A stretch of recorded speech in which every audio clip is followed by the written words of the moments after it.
इस अजीम तसादुम से पहले, इस आग से पहले और इस लम्हे से पहले जब एक नौजवान तन्हा एक सल्तनत के सामने खड़ा हुआ। तीनों आसमानी किताबें इस वाक़ये की बुनियाद रख चुकी थीं। तौरात में हज़रत अलिफ बे रे अलिफ है ये मीम को बुतों को तोड़ने वाला और झूठे ख़ुदाओं के ख़िलाफ़ खड़ा होने वाला बताया गया। इंजील में हज़रत अलिफ बे रे अलिफ है ये मीम को ईमान का बाप कहा गया जो नज़र न आने वाले रब पर भरोसा करके ताकत और ज़मीन छोड़ देता है। कुरान में हज़रत अलिफ बे रे अलिफ है ये मीम को वो हस्ती करार दिया गया जो सितारों चंद और सूरज से सवाल करता है और फिर एक ऐसे बादशाह के सामने खड़ा होता है जो ज़िंदगी और मौत का दावा करता है। 3 किताबें, एक कहानी, एक सवाल। इंसान की रूह पर हुक्मरानी का हक किसको है?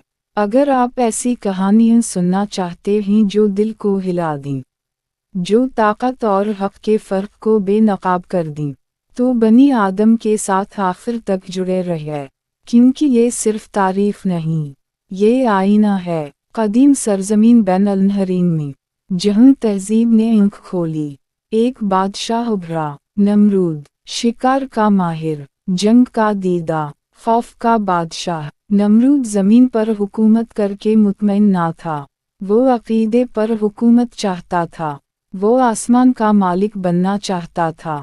शहर बुतों से भर दिए गए, मुबिद खौफ से आबाद किए गए, पत्थर के ख़ुदाओं को इक़्तिदार का हथियार बनाया गया। लोग झुकते गए, इसलिए नहीं कि वो यकीन रखते थे, बल्कि इसलिए कि खौफ ईमान बन चुका था। उसी माहौल में एक बच्चा पैदा हुआ, इब्राहीम, ना महल में, ना फौज के साए में, बल्कि सवाल के साथ। जब सब सजदा कर रहे थे वो देख रहा था, जब सब दोहरा रहे थे वो सोच रहा था, ये बुत सुनते क्यों नहीं, ये बोलते क्यों नहीं, ये खुद को क्यों नहीं बचाते। ये सवाल ख़तरनाक थे, क्योंकि नमरूद की सल्तनत में सवाल बगावत था। नमरूद ने वो दावा किया जो उससे पहले किसी ने खुलेआम ना किया था। वो खुद को खुदा कहता था, जिंदगी और मौत मेरे हाथ में है, रिज़्क़ बारिश फतह शिकस्त सब मेरे हुक्म से है। और लोग मानते गए, क्योंकि नस्ल दर नस्ल खौफ इंसान को सोचने से महरूम कर देता है। लेकिन इब्राहीम खामोश ना रहा, इसने सितारों को देखा और कहा ये मेरा रब नहीं। उसने चंद को देखा और कहा ये भी डूब जाता है। इसने सूरज को देखा और कहा ये भी गायब हो जाता है। और फिर इसने कहा, मैं इस ज़ात की तरफ रुख करता हूँ जिसने आसमानों और ज़मीन को पैदा किया। ये एक जुमला नहीं था, ये ऐलान जंग था, तलवार से नहीं, नज़रे से। नमरूद ताकत से हुकूमत करता था, इब्राहीम यकीन पर खड़ा था। तारीख़ की सबसे गहरी नज़रियाती जंग शुरू हो चुकी थी।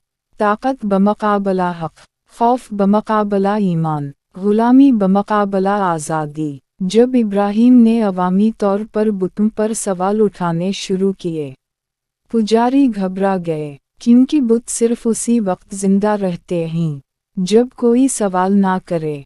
इसने मुबिद में पूछा, तुम वो क्यों पूजते हो जिसे खुद तराशते हो? तुम्हारे खुदा को पहरा क्यों चाहिए?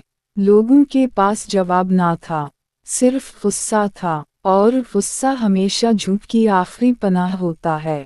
बात नमरूद तक पहुंची, ये बगावत तलवार की नहीं, अक्ल की थी। एक नौजवान खौफ तोड़ रहा था, नमरूद ने उसे बुलाया। एक अजीम दरबार, मशलें, इक़्तिदार की अलामतें, एक तरफ बादशाह, दूसरी तरफ तन्हा इंसान। एक खुद को सब कुछ समझता था, दूसरा सब कुछ खुदा का मानता था।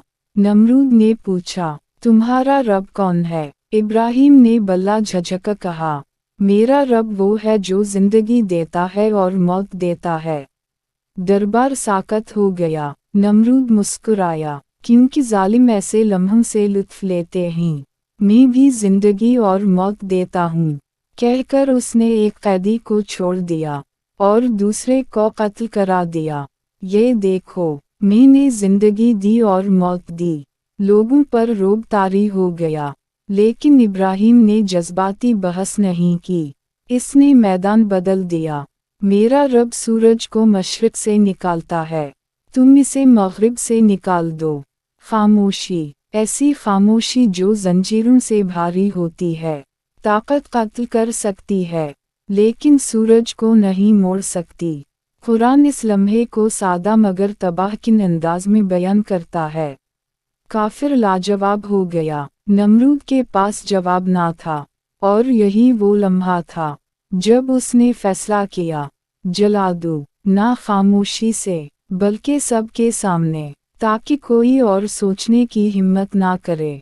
लकड़ियाँ जुमा की गईं, आग तैयार की गई। शहर ने मंजर देखा। ये सज़ा नहीं थी, ये पैगाम था। और जब इब्राहिम को आग की तरफ ले जाया गया, लोग देख रहे थे, कुछ नफरत से, कुछ खौफ से, कुछ दिल में शक के साथ।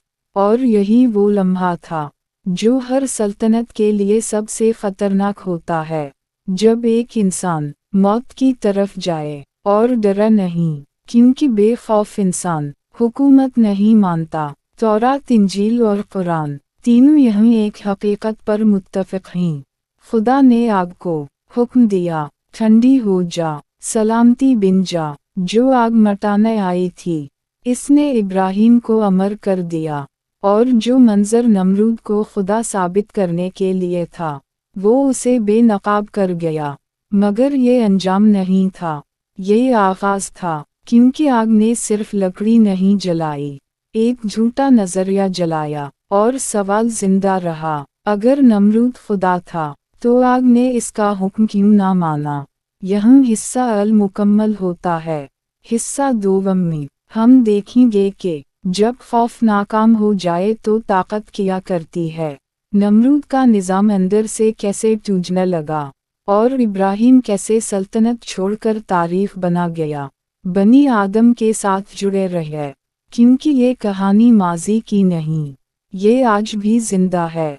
आग नाकाम हो चुकी थी, और जब कोई मंजर जो खौफ फैलाने के लिए बनाया जाए, अकीदत और सवाल पैदा कर दे, तो सल्तनत हिलने लगती है। नमरूद इस दिन मरा नहीं, लेकिन उसकी खुदाई का भरम टूट गया, क्योंकि जालिम हुक्मरान एक ही सहारे पर जिंदा रहते हैं कि कोई उनके सामने खड़ा ना हो।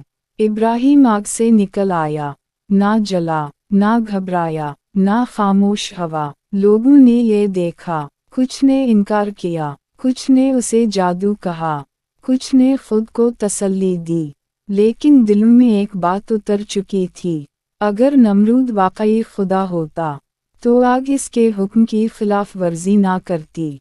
उसी लम्हे से नमरूद लाशों पर हुकूमत कर रहा था, दिलों पर नहीं। और जिस दिन हुक्मरान दिलों पर इख्तियार खो दे, उस दिन इसका ज़वाल शुरू हो जाता है।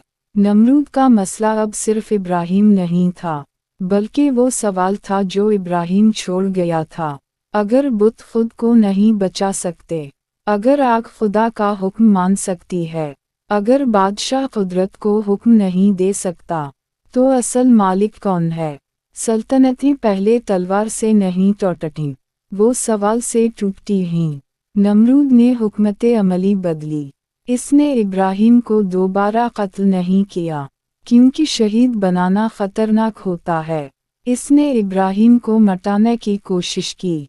बातचीत पर पाबंदी, सवाल करने वालों पर नज़र, मबदू में मज़ीद रसूमात, मज़ीद शोर, क्योंकि शोर झूठ को जिंदा रखता है। लेकिन इब्राहिम ने शोर का जवाब शोर से नहीं दिया, उसने एक और रास्ता चुना। इसने छोड़ दिया। ये कमज़ोरी नहीं थी, ये आज़ादी थी। इंजील बयान करती है कि इब्राहिम अपना घर छोड़कर निकल पड़ा, बग़ैर ये जाने कि कहीं जाना है। तौरात इसे इलाही हुक्म कहती है, कुरान इसे हिजरत फ़ी सबील अल्लाह करार देता है। ताकत से दूरी, मकसद की तरफ कदम, यही वो चीज़ है जिससे हर जालिम डरता है। जब लोग देखते हैं कि तुम निज़ाम के बग़ैर भी जी सकते हो, कि तुम इनाम के मुहताज नहीं, कि तुम डर से आज़ाद हो, तो निज़ाम बेबस हो जाता है। नमरूद इताअत चाहता था। इब्राहिम ने आज़ादी दिखाई, लेकिन नमरूद का गुरूर अभी जिंदा था। तारीफ इसे सिर्फ बादशाह नहीं, तामीर करने वाला भी कहती है। एक बुलंद इमारत, एक ब्रज, आसमान को छूने की ख्वाहिश। ये सिर्फ इमारत नहीं थी, ये ऐलान था, हमें खुदा की ज़रूरत नहीं। यही वो नज़रिया था जो अब आग में शिकस्त खा चुका था, मगर शक्ल बदल चुका था। मैं नहीं झुकूंगा, मैं चढ़ूंगा, लेकिन हर गुरूर जो बुलंदी पर पहुंचता है आखिरकार बिखर जाता है, क्योंकि आजिज़ी के बगैर बुलंदी अंधापन बन जाती है। तौरात और इंजील में लोगों की जुबानों के बिखरने का जिक्र है। कुरान इस गुरूर के अंजाम को इंतशार करार देता है। ना जंग, ना लश्कर, सिर्फ उलझन, क्योंकि जब गुरूर हद पार कर जाए तो इंसान सच को समझ ही नहीं पाता। इब्राहिम इधर खामोशी से असर छोड़ रहा था। ना लश्कर, ना तख्त, ना महल, लेकिन इसकी सोच नस्लों में उतर रही थी। हर आने वाला नबी उसी जंजीर की कड़ी बना। एक खुदा, एक सच, एक अखलाकी सिमत, बादशाहों के खिलाफ जो खुद को तकदीर का मालिक समझते थे। यही असल नज़रियाती जंग थी। नमरूद का नज़रिया, ताकत ही हक है। इब्राहिम का नज़रिया, हक ही ताकत है। नमरूद जिस्म पर हुकूमत करता था, इब्राहिम रूहों को बदल रहा था। नमरूद हुक्म देता था, इब्राहिम सवाल जगाता था। उसी लिए एक नाम गाली बन गया और दूसरा रहनुमाई। खुद से पूछें, जालिम हमेशा सवाल से क्यों डरते हैं? ताकतवर लोग सोचने वालों को क्यों दबाना चाहते हैं? यकीन के नाम पर शक को क्यों कुचला जाता है? क्योंकि जैसे ही इंसान समझ ले कि इख्तियार और हक एक चीज़ नहीं, सब कुछ बदल जाता है। इब्राहिम ने नमरूद को तख्त से नहीं गिराया, मगर नमरूद हार गया, क्योंकि तारीख तख्त नहीं गिनती, मौक़िफ़ याद रखती है। और अब अपने इर्द गिर्द देखें, नमरूद मरा नहीं, वो शक्ल बदल कर जिंदा है। जहाँ ताकत खुद को खुदा समझे, जहाँ निज़ाम ज़मीर को जुर्म बनाए, जहाँ सच बोलना बगावत हो, वहाँ नमरूद जिंदा है। और जहाँ कोई इंसान सहूलत छोड़कर सच चुने, खौफ के मुकाबले में ईमान रखे, तन्हा खड़ा हो, वहाँ इब्राहिम जिंदा है। ये कहानी अफसाना नहीं, ये इम्तिहान है। हर दूर में, हर इंसान के लिए वक्त बादशाहों का सबसे बड़ा दुश्मन होता है। ये ना तलवार से डरता है, ना तख्त से, ना ताज से। ये सिर्फ एक चीज़ का फैसला करता है, कौन सा नज़रिया जिंदा रहने के काबिल था। नमरूद समझता था कि वो हमेशा रहेगा, कि उसका नाम आसमानों तक गूंजेगा, कि उसकी खुदाई नस्लों में रची रहेगी। लेकिन वक्त ने इसके साथ वही किया जो वो हर मतकब्बर के साथ करता है, खामोशी। कुरान नमरूद का शानदार अंजाम बयान नहीं करता, कोई आखिरी जंग, कोई हीरो जैसी मौत नहीं। और यही सबसे बड़ी सज़ा है। वो जो खुद को खुदा कहता था, कहानी के हाशिए में दफन हो गया। तौरात और इंजील भी यही पैगाम देती हैं। गुरूर से उठने वाले खामोशी में गुम हो जाते हैं, क्योंकि तकब्बुर कुछ तामीर नहीं करता, सिर्फ खंडर छोड़ता है। और अब ज़रा इब्राहिम को देखें, ना सल्तनत, ना तख्त, ना फौज, फिर भी दुनिया की सबसे बड़ी रूहानी विरासत। आज अरबों इंसान बराह रास्त या बिलवासिता अपने ईमान का रिश्ता उसी एक इंसान से जोड़ते हैं। यहूदी, ईसाई, मुसलमान, रास्ते मुख्तलिफ, जड़ एक। ये वो ताकत थी जिसे नमरूद कभी समझ ही ना सका। असर तलवार से नहीं आता, असर यकीन से आता है। इब्राहिम की जिंदगी आसान नहीं थी, आजमाइश पर आजमाइश, कुर्बानी पर कुर्बानी, लेकिन हर मरहले पर एक चीज़ वाज़ेह रही, वो किसी बादशाह के सामने नहीं झुका सिवाय खुदा के। और यही झुकना असल आज़ादी बन गया। खौफ से आज़ादी, बुतों से आज़ादी, लोगों की राय से आज़ादी। इंजील इब्राहिम को ईमान का बाप कहती है, इसलिए नहीं कि वो कामिल था, बल्कि इसलिए कि इसने उस वक्त भरोसा किया जब दलील ख़त्म हो गई। तौरात इसे बुत शिकन कहती है, इसलिए नहीं कि वो नफ़रत करता था, बल्कि इसलिए कि वो सच से मोहब्बत करता था। कुरान इब्राहिम को एक उम्मत कहता है, क्योंकि जब एक इंसान हक़ के साथ खड़ा हो जाए तो वो अकेला नहीं रहता। यही वजह है कि ये कहानी तीनों आसमानी किताबों में महफूज है, क्योंकि इंसान बार बार नमरूद बनाता है। हर दौर में नए नाम, नए लिबास, नया निज़ाम, लेकिन दावा वही, मैं फैसला करूँगा, मैं सच तय करूँगा, मैं ही इख्तियार हूँ। और हर दौर में कोई ना कोई इब्राहिम भी पैदा होता है जो कहता है, नहीं, ये कहानी खतरनाक है, क्योंकि ये आपसे सवाल करती है, जब सच बोलने की कीमत हो तो क्या आप अदा करेंगे? जब निज़ाम आसानी दे और ज़मीर कुर्बानी मांगे तो आप क्या चुनेंगे? नमरूद ने ताकत चुनी, इब्राहिम ने हक़। वक्त ने फैसला सुना दिया। अगर नमरूद जीता होता तो आज दुनिया उसके नज़रे पर चल रही होती, लेकिन ऐसा नहीं है, क्योंकि कोई अपनी ज़िंदगी नमरूद के उसूलों पर नहीं बनाता, कोई उसके नाम से दुआ नहीं मांगता, मगर इब्राहिम आज भी नमाज में, दुआ में, इखलाक में जिंदा है। यही जालिम की आखिरी शिकस्त है कि वो खुद मिट जाए और जिसे मिटाना चाहता था वो अमर हो जाए। अगर कभी आप खुद को कमज़ोर समझें तो याद रखिए, इब्राहिम के पास कुछ नहीं था सिवाय यकीन के, और वही काफ़ी था एक बादशाह से ज़्यादा ताकतवर होने के लिए। अगर इस कहानी ने आपको सोचने पर मजबूर किया, अगर उसने आपके दिल में सवाल पैदा किया, तो बनी आदम के साथ जुड़े रहिए। ये कहानियाँ ख़त्म नहीं होती, ये शुरू होती हैं। और जाने से पहले अगर आप चाहते हैं कि ऐसे सच मज़ीद लोगों तक पहुँचें, तो साथ दीजिए, देखकर, सोचकर और जुड़े रहकर।